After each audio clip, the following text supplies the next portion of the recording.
when you're talking about leadership and all of these areas that drive engagement, it isn't enough just to give people a worksheet that says, this is what drives engagement and explain it to them.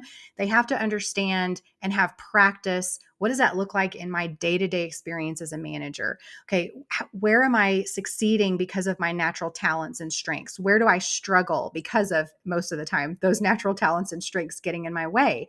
So we have to actualize a lot of that research and a lot of that content for leaders. And sadly, most leadership equipping just stops at kind of the traditional lecture content delivery and doesn't give them ample space to practice to reinforce it. Good morning, HR. I'm Mike Coffey, president of Imperative, bulletproof background checks with fast and friendly service. And this is the podcast where I talk to business leaders about bringing people together to create value for all stakeholders. I'm joined today by LeAnne Lagasse. LeAnne is an HR consultant and keynote speaker who helps leaders in organizations improve employee engagement and retention, as well as develop their people managers. She's also a career educator, currently serving as adjunct faculty at Missouri State University, where she teaches professional communication courses. And before striking out on her own to start her consulting practice, she was a faculty member and the director of public speaking in the College of Media and Communication at Texas Tech University. Guns up. Guns up. Her book, The Congruent Leader: How to Build Trust, Lead with Self-Awareness, and Close the Gap Between How You See Yourself and How Others Experience You, will be released in October, just about the time this podcast is released. Welcome to Good Morning HR, LeAnne. Hi, Mike. Thanks so much for having me. I'm thrilled to be here. So you've been in education, you've worked with corporate clients. I'm talking to leaders all the time, and there seems to be a consensus, I think, that a lot of the leadership development programs out there just aren't very effective. Do you agree with that generalization? And either way, does it really matter, or is all that leadership development stuff just a bunch of fluff? It is such an important question. And I do, you will be glad to know, agree with you that I That's think a always lot the of, right answer. yeah, I do agree with you, Mike. I think a lot of organizations and leaders, they have phenomenal intentions about developing their people managers. They know that it's important. They know that especially their new emerging leaders are craving development. The funny thing is sometimes they're not the ones who need the most development. It's the senior leaders, but they're craving development. And I think there's such good intentions, but so many organizations struggle to build and then execute programs that actually get them the ROI that they were looking for in the first place. So absolutely agree.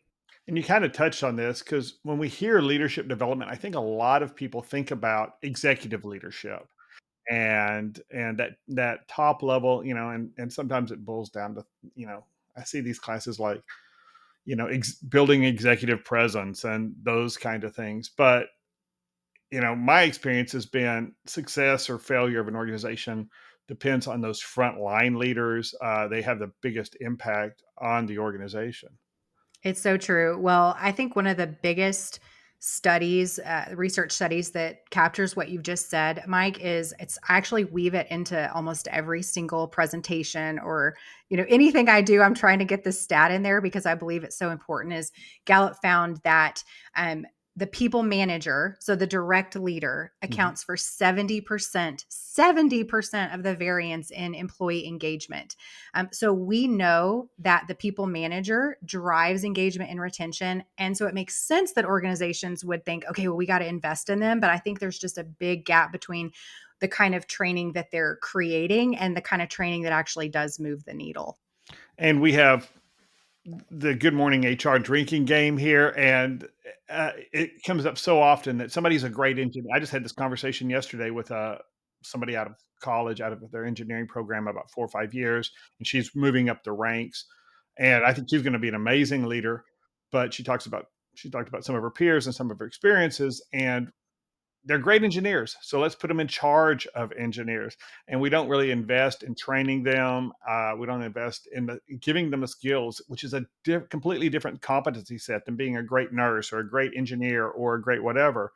and it is a drinking game here. So if I had not finished off my vodka this morning, I'd take a shot right now. But I think that's one of the real problems we have, though, right? Because we hire often people who don't have that experience and skill, at least in their first leadership role, and we just throw them in there and let them try to figure it out. So if I'm building a leadership program, what ought to be my objectives? I think a lot of times, oh, let's go train on this or let's go train on this, but we don't really have that big picture, that end goal where we want to take the organization. Oh, such a good question. And I think when leaders call me and they think, okay, will you come develop our people managers? The first thing that I want to do is I want to get a sense of, okay, what are the outcomes, right? What are the outcomes that your leaders need to drive engagement and performance and fuel all the wonderful things that you're trying to do with your mission and your vision and your values, right? And so, what are those outcomes? And then, how do we reverse engineer training that gives your people managers real experience practicing that skill? How do we equip them to manage the emotional and relational aspects of leadership? Is another big piece of this. So, a training program I think that is effective is going to be one that is, again, reverse engineered to the specific outcomes that you need that are unique to your organization and to your workforce, but that also are going to equip leaders with the communication skills that really are important regardless of the industry that you're in. So to me, that's kind of a big answer to that, Mhm. but I think it's tactically getting to those outcomes and then also equipping them with the relational skills that they need. And I think a lot of organizations have that, find that challenge. And when you say, we're going to reverse engineer it from where we need to be, but identifying what our deficits really are. I mean, we may know that, yeah, we've got low employee engagement, we've got a lot of turnover, especially in demand positions, and uh, you know, maybe our gut feeling tells us, oh, it's just a competitive market, but we're losing people that maybe we shouldn't lose. But beyond that, there's identifying what the deficits are, things like that. How do you go about that when you're talking to your clients about, and if they just come and just kind of vomit on you, saying, hey, I've got this problem, fix this big problem. How do you narrow down and figure out what their deficiencies really are? Yeah. Okay. So, absolutely, you get the answers that you need when you learn to ask really good questions. And I think that's sometimes the benefit of maybe working with someone who has a little bit more of an objective, perspective, isn't like in the thick of the work with you, to kind of get someone to ask you the right questions to figure out, yes, what are our challenges? What are those outcomes? So for me, if I'm working with an organization, I'm asking a lot of questions before I ever tell them, here's what you need. In fact, sometimes leaders will call and they'll say, we need a training on X. And I'm not immediately agreeing sometimes. So I'll Mhm. ask really good questions. Hopefully they're good questions, but to try to get to, oh no, I actually think it sounds to me like you've got a different problem than what you think is the problem. Another thing I'll do sometimes, which I think is really helpful, is if the organization has some employee listening data. So maybe they do have employee engagement surveys, or they've done a ENPS recently, or they've got a 360 review data that we can kind of look at to see what are the themes that are emerging that seem to be serving as barriers for your people manager success. Mhm. That's another thing I really love to do. But I think it's a sense of getting to the right problems through really great questions and dialogue, and then also using whatever data you've got. HR or L&D takes this to leadership. The question always, okay, is this what's the return on investment on this? Is this just going to be a retreat to have fun for for this group of leaders, or how do we know, how are we going to measure the outcomes? What's your answer for that? Because that can obviously be challenging and probably take a longer scope than just, okay, we did the training, so what's next quarter look like? Exactly. And again, I think it goes back to, this is a very consultant answer of me. So annoying as it may be, it's actually still the right answer. I think is it does depend on the outcomes that you want. For example, sometimes the outcome that a group wants when they reach out to somebody like me is, no, we really do just want to create a really powerful experience for our leaders. We want to create a safe place for them to unpack some of the challenges. We want to grow in team cohesion. And so maybe in those cases, a 1 day retreat or an offsite is exactly what you need. And maybe there's a little bit of learning and development. And there should be, as educator, there should be a little bit of that, I think. But maybe the goal is not, oh, we're trying to drive performance in these very specific areas. But if that is your goal, to me, it's pretty much always the case that a 1 day situation, a one shot event, a 1 hour webinar, as valuable as that can be. And I do a lot of those actually, but it's unlikely that you're going to get the measurable ROI when that's the method that you're using to try to get to those better outcomes. So I think it's knowing how adults learn. It's knowing what does it actually take to get us to that measurable impact that we're looking for. And most of the time, it's not a 1 day event, So if it's not sadly. that 1 day event, what does it Mhm. look like? I mean, what does a schedule look like for a really effective leadership program? Yeah. So again, I'm speaking a little bit in Yeah. generalities here, but what I really have seen be much more impactful is a more structured process across a period of time. Maybe it's 6 months, maybe it's a quarter, maybe it is spread out across a year, but there's a reason that you would choose each one of those, right? But it's kind of spread out and you are using different, this kind of a nerd term, but learning modalities to engage adult learners. So, for example, one of the biggest mistakes I think organizations make is they underestimate the power of peer learning and collaboration. I think another mistake they make is that they do not build programs for reinforcement and practice, right? Low stakes Right. practice. And I think another mistake they make is underestimating how important self reflection and self awareness is in developing people managers. And so for me, the schedule is really dictated by, again, what are our outcomes? And what are the kinds of, or how can we build in different learning modalities across that training life cycle to reinforce the behavior or the communication that we're trying to get to? And so when we're talking about that big term leadership and we're going to develop leaders, what are the characteristics and, that you can, target to really have an impact on an organization? I am chair of the talent committee for the Fort Worth Chamber of Commerce, and we did a survey this summer of businesses here in Fort Worth, and it was interesting because we were asking about the general workforce in Tarrant County, what companies were finding with their current teams, what the deficits were, and what they were finding generally in the community. And we were talking about technical skills, all kinds of things, but across the board, almost universally, the biggest thing we were hearing is, yeah, we can find people with the skills, the credentials, the competencies. What we don't have are people with people skills or soft skills and, communication, conflict resolution, empathy, those kind of things. So when you're talking about leadership, are those the kind of things we're talking about? Or are there other things additional to the hard skills, which we call the soft skills? Yeah. So in my world, a lot of the way I approach leadership development is really through the lens of the science of employee engagement and then the art of communication, which was, to your point, a Mhm. couple of the conflict management and having tough conversations.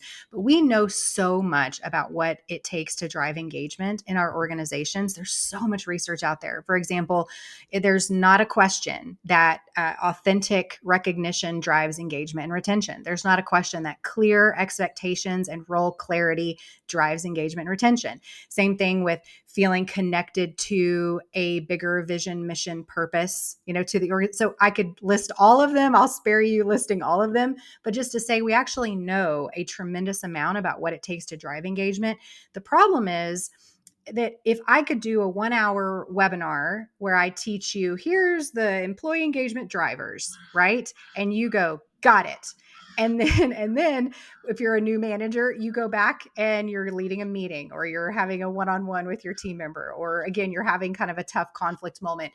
Your ability to execute on the knowledge, right, that you've Right. gained is a totally different thing, right? Sometimes I'll describe it like I could go if I wanted to learn how to throw a perfect spiral football. I could go watch all the YouTube videos. I could study the greats. I could probably learn enough about the mechanics of throwing a football that I could even build a slide deck and teach, I'm putting teach in Hmm. quotes there, someone else how to do that. But my ability to get into a game time, crunch time situation and execute on that skill is a totally different thing.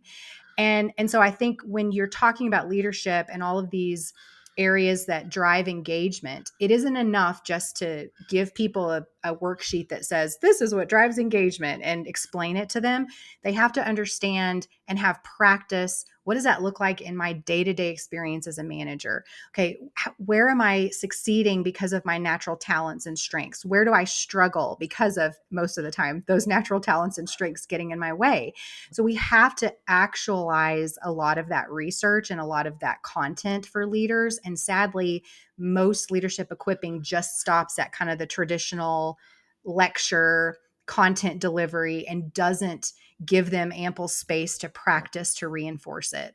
And you mentioned earlier that self awareness, and one thing that I think we've really seen since 2020 and the a lot of the unsuccessful kind of DEI efforts and things is that it's companies just really can't change employees' hearts and minds, Mm. right? And systems need to be in place and all of that to really uh, make the progress you want. So, but if I want to be a leader, I've got to make a decision, right, to change my behavior.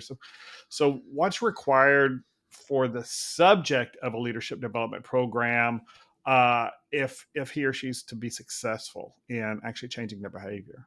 Mm. So, to your point about the self awareness piece, I think every leader that is in a development program of any kind has to have space to say, okay, what does this look like for me as a unique person? What are the mindsets that I bring to leadership? The biases I bring to leadership? What are the strengths, the talents, the values? And I think again, most organizations don't spend time on that because they want to just get to tactical. And I don't blame them. Like, time is short and resources are short. But what I would challenge leaders to do is if you can slow down, you will speed up in the long run.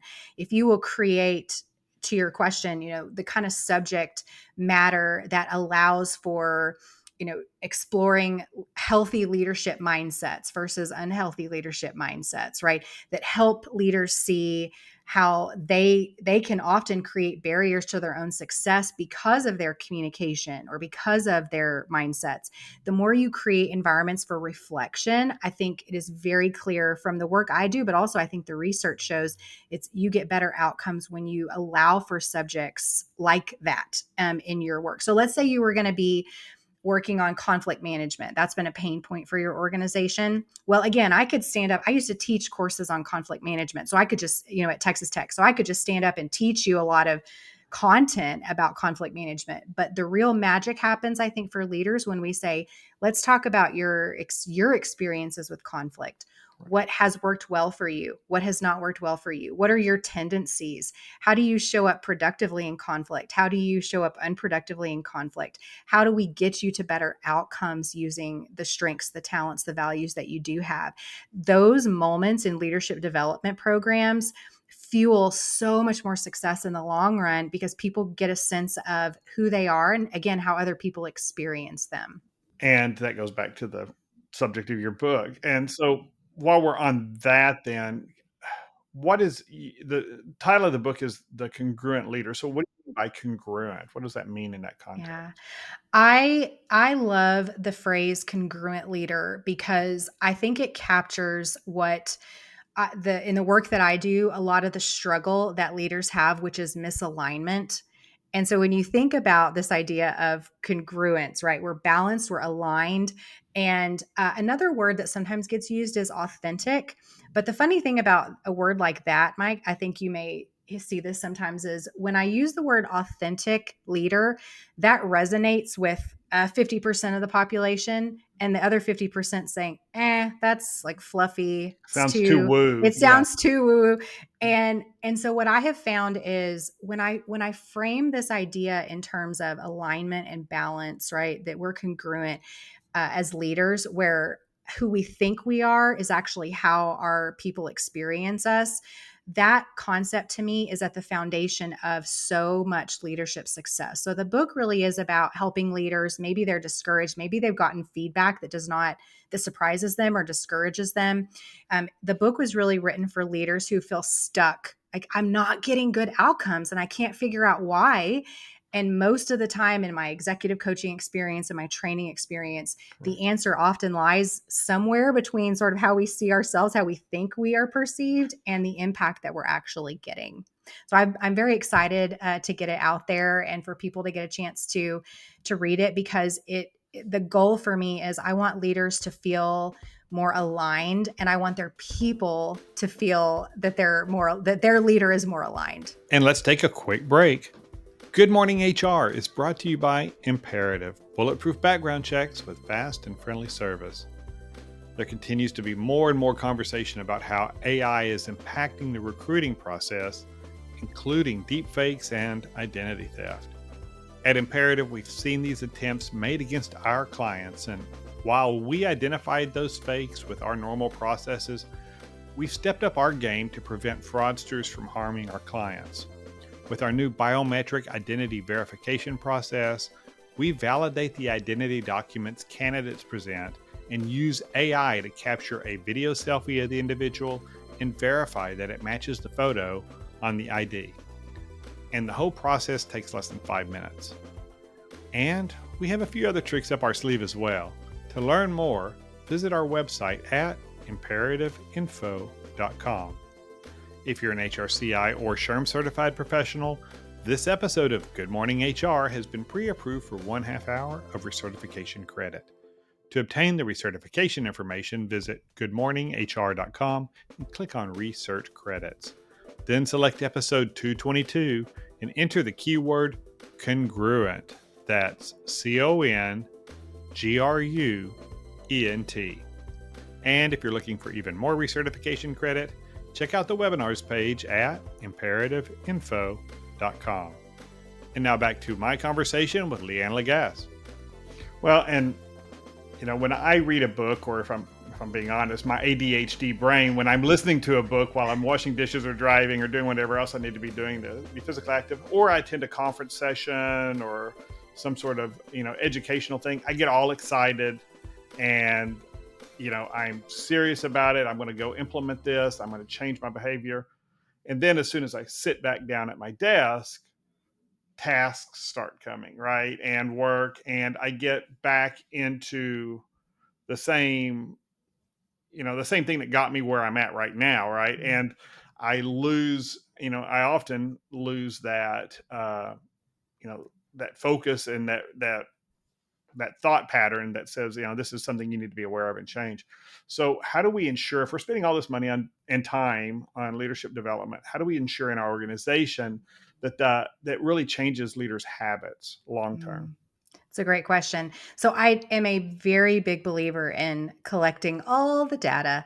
And I do think that anytime you build a training program, that you want to have a way to measure the success. Now, you can measure success with even simple sentiment kind of assessments afterwards. Did people feel like this was valuable? But to your point, you may have a leader who says, oh, I loved that speaker, or I loved this content, or this experience was great. But if we look 2 or 3 months from now, has it changed anything, is a different thing.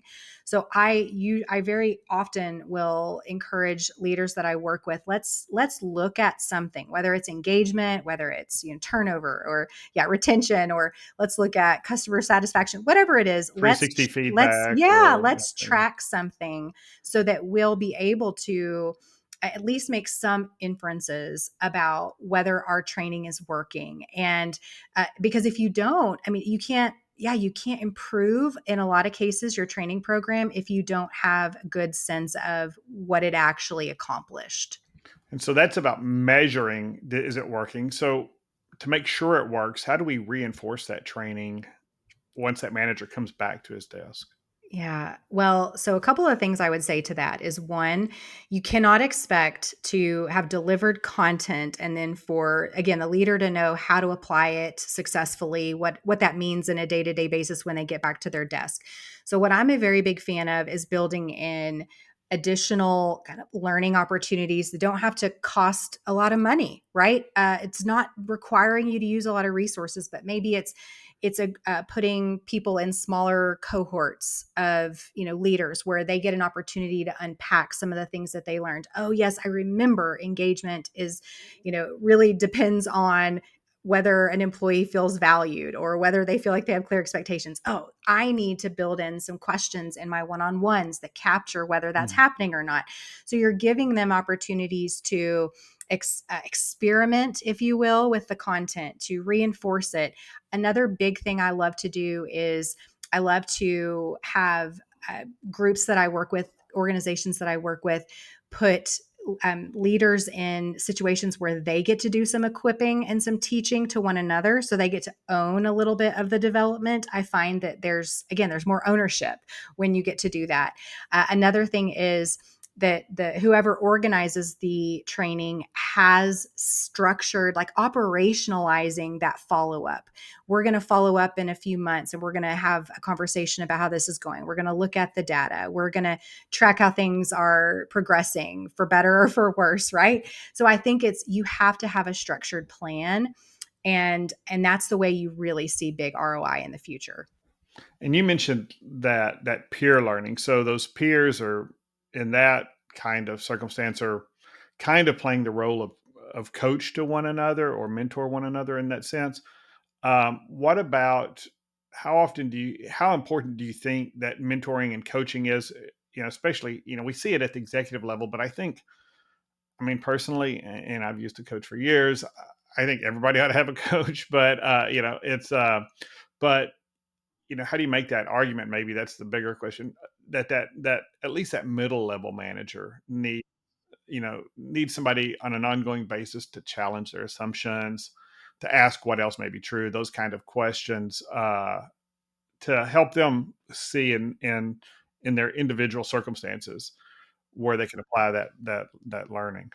So there's actually some research around this, around how adult learners learn. Mhm. And it's kind of depressing if you're a trainer or someone like me who teaches, for a living. But, and actually, this research has been replicated in several places. But the one I usually cite is the Center for Creative Leadership. I think they had a really good kind of, I'm a nerd. So I think that I really respect how they put this together. But what they found was with people managers and, they're learning, there's really three major ways that people managers learn, okay, and actually grow. Number one was, and it was about accounted for about 70% of their learning, okay, was challenging exercises, practicing the skill, right? So 70% of it. 20% of it was supportive relationships, which is, to your point, I think that coaching, that mentorship, that peer collaboration fits in there too. And here's the wild part is that only 10% of it was attributed to the actual content delivery, right? The Mm, course, the lecture. So again, if you're someone like me, that's the kind of thing that keep you up at night. But actually, that 10% what had an amplifier effect sure. on total learning, right? Yeah, So it it's the creates fulcrum, right? It's the right, fulcrum right, that gets everything else moving. right. But I think to your question there about how do you maybe even get buy-in for coaching or mentorship or creating some space for peer collaboration, I think when hey, we can facilitate challenging exercises, practice and build these supportive relationships, which those two things together accounts for 90% of the learning and the outcomes. It's tremendously valuable to create a program where you're embedding coaching, mentorship, peer groups, cohorts, however you want to describe Mhm. that. Again, you're going to get so much more return on your investment from the learning, from the webinar, from the offsite when you build in some of those pieces. There you go. Well, and let's probably need to leave it there. We're out of time, but thanks for joining me, LeAnne. It was really good. So much fun, Mike. Thanks for having me. And in the show notes, we'll have contact information for LeAnne and how to get her new book, The Congruent Leader: How to Build Trust, Lead with Self-Awareness, and Close the Gap Between How You See Yourself and How Others Experience You. And thank you for listening. If you enjoyed this episode, please write us a review on Apple Podcasts, Spotify, YouTube, or wherever you're listening. And connect with Good Morning HR on your favorite social media platform and share this episode with your friends and colleagues. It helps us reach more listeners who need us. And we'd love to hear your thoughts at goodmorninghr.com. Good Morning HR is produced by Marianne Hernandez and Paco Corral on Imperative's marketing team. The Good Morning HR theme song was created by Steve Pegler at HR Strategies of Texas. And I'm Mike Coffey. As always, don't hesitate to reach out if I can be of service to you personally or professionally. I'll see you next week, and until then, be well, do good, and keep your chin up.